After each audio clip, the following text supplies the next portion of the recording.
Y'all ready to be history? All right, hey, there we go. We're out of here. All right, there you go, that's it. Sway, Yes. so before we get started, will you please sign this for me? Oh, shit, damn, wow. Wow. Look at how, yo, you look like a kid. You're a kid there. Damn, man, I was a baby, bro. Crazy. That's our teenage years. Y'all didn't know I had bars once upon a time, huh? Man, you want me to say Marshall? You want me to say? Yes, please. Okay.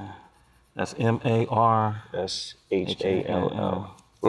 Yeah, there you go. Look Hell at that, yeah, man. man. I signed a vinyl for him, man. Look at that, man. Look at. Incredible. Look Yo, at that shit. man, your signature's so much better than mine. Thanks, man. Yeah, no problem, man. Man, you threw me off with that. Fucked up your whole shit? Not really. I'm just impressed that you dug that deep in the crates, man. I didn't know you. I'm always digging in the crates. That's good to know, man. That's good to know. If you want to use any lyrics from any of those songs on that vinyl, bro. I was gonna ask you when the cameras are off. There's a couple bars that I wish I could have. Yeah, that's cool, man. Go ahead, man. What's mine is yours, man. If it make your shit tighter, you know. Let's speak on bars, though. Here we are. Kamikaze came out. You know, you shocked the world the way you did it. What made you do it? I mean, a Revival came out December 2017. That wasn't that long ago. It's less than a year. What made you just drop it on the world the way you did? Because I feel like the way the climate is right now, if you give people enough time to, I got an album coming out in 2 months. You give people time to say, man, he better have a song like this or I ain't fucking with it. If he don't have a song like this, I ain't fucking with it. Yeah. He better not be rapping like this. He better not be rapping about this or I'm not gonna fuck with it. And when you go into an album, you can go into anything with the mindset of this is gonna suck. And then even if you kind of don't feel that way, you're already kind of formed your opinion in front of all your friends and you know what I'm saying? Like, so I feel like giving them no warning was the best thing to do just because it doesn't give people enough time to, you know, when the Revival track list came down the pipe. Yeah, I remember that. It was like, overwhelmingly, this shit is gonna be trash. Yeah. And that was before nobody really wanted to be wrong about it. Yeah. They had already formed, I'm not saying everybody, but a lot of people had already, you know, formed their opinions. So. Yeah, that was interesting. Like Revival really ran through the ringer, so to speak, before it even got off the ground. But, you know, this is that day and age. You know, it's different now, right? Yeah. You know, how have you adjusted to that? Like before, which is what I find interesting about you, before you spent your whole career being critiqued and criticized by organizations like LGBTQ community or college campuses or police departments, you know, but hip hop always stood by you. So that was, you know, that's where you found your refuge. But now it came from inside of hip hop. You know, how did that affect you? Me sitting back and seeing things that I saw, it was kind of like, I felt a bunch of different ways. I felt like, okay, maybe because it doesn't sound like everything else and what most people are doing, maybe that was what tainted their ear. Because I remember a time in hip hop where you had to be so different from the next person or you were trash. There's a shift somewhere that happened that if it doesn't sound like everything else, then it's trash automatically. Yeah. And I just sat back like, okay, all right, I can take that. It's not like I can't take constructive criticism, but I feel like it kind of went beyond constructive criticism. So I had to go back to it and look, I have made albums that definitely probably would not be the top of my list. Encore. Okay.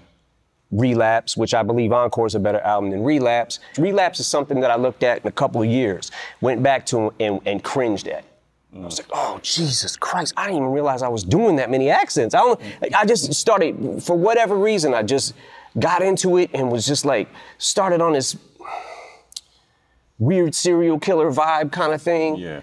And started wanting to talk crazy and started bending words more. And the only way you can bend them is with this accent, trying to use this one. Like, And a couple years later, in making recovery and slipping out of that, getting out of the accents and beyond it, made recovery. Yeah. And I always say that if it wasn't for relapse, I wouldn't have been able to make recovery. And if it wasn't for revival, I wouldn't have been able to make this album. So I'm good with it. It just, some people more than others went a little far with it. A little far with it. I want to get into that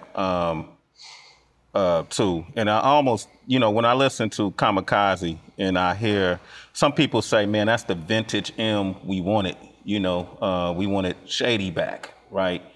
And when I listen to it, man, I have to admit, man, I hear something in you on this album that kind of made me rejoice in a way I've done in the past.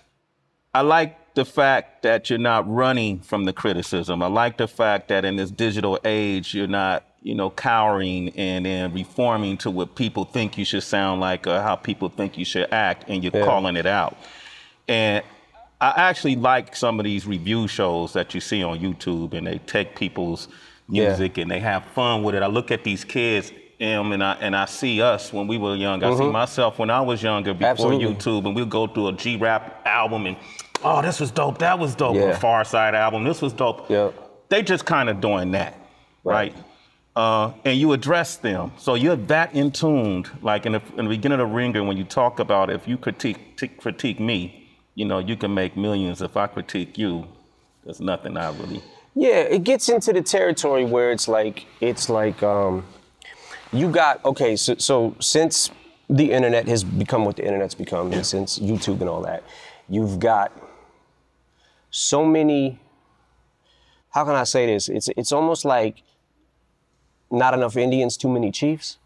So it's like everybody on the internet, and in hip hop especially, it seems like either a rapper, a DJ, a writer, a producer, has something to do with it. And I love the fact that so many people now have been able to get on easier than it was for me or you back in the day, because we didn't have this platform. So I appreciate the platform. It's just that now you've got people that not only are doing the same thing and they can do it better, but you've got people who don't do anything and are just critiquing it. So I sat back and I'm like, okay, that's fine. People can talk crazy about me. That's fine. They should express themselves, and they have a right to. But I also get to say whatever the fuck I want about you now. Like I said, I'm good with revival. Fuck it. Because I couldn't have made this album without that. Yeah. And there is something, I'm not gonna lie, there is something inside me that is a little more happy when I'm angry. It's like, as bad as it feels to be there, there's also something about it, there's a rush of it that I like, because it inspires me to say something back. So you get in that weird area too, where it's like, oh, he says he doesn't care about what anybody thinks about him, but now he cares about what everybody thinks about him. No, he's just saying he don't care. He'll say anything he wants about you if you say it about him, because he doesn't care. Like, there's so many different levels to not caring about shit. You know what I'm saying? But it was interesting. It was definitely interesting, because I'm like, how fucking off is my ear? Yeah. Jesus Christ. Like, and then it was interesting to watch the reaction of the Chloroseptic remix verse that I did. Yeah, with 2 Chainz, and you put that out in January, and you touched on, you guys formed your opinion just from a track. And that's where I was at. Yeah. At that point in time, that's definitely where I was at. But I watched people going, oh, why wasn't this on Revival? Honestly, what if I said it was on Revival? You won't know, because you didn't listen probably. Yeah. But I kind of felt like, okay, I guess this is what people might want. Because I'm always stuck in that, what the fuck do people want? Like you were saying, that the old M is back and he's too old to be the old M. He can't do, like, no matter what, when I zigged, I should have zagged. No matter what, you got half and half every fucking single time.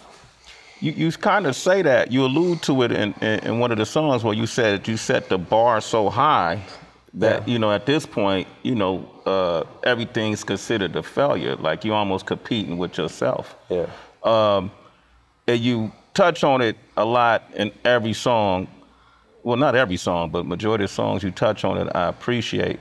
But I have to, like, the Joe Budden thing is really interesting because that, along with MGK, of course, is making a lot of noise out there. Mm-hmm.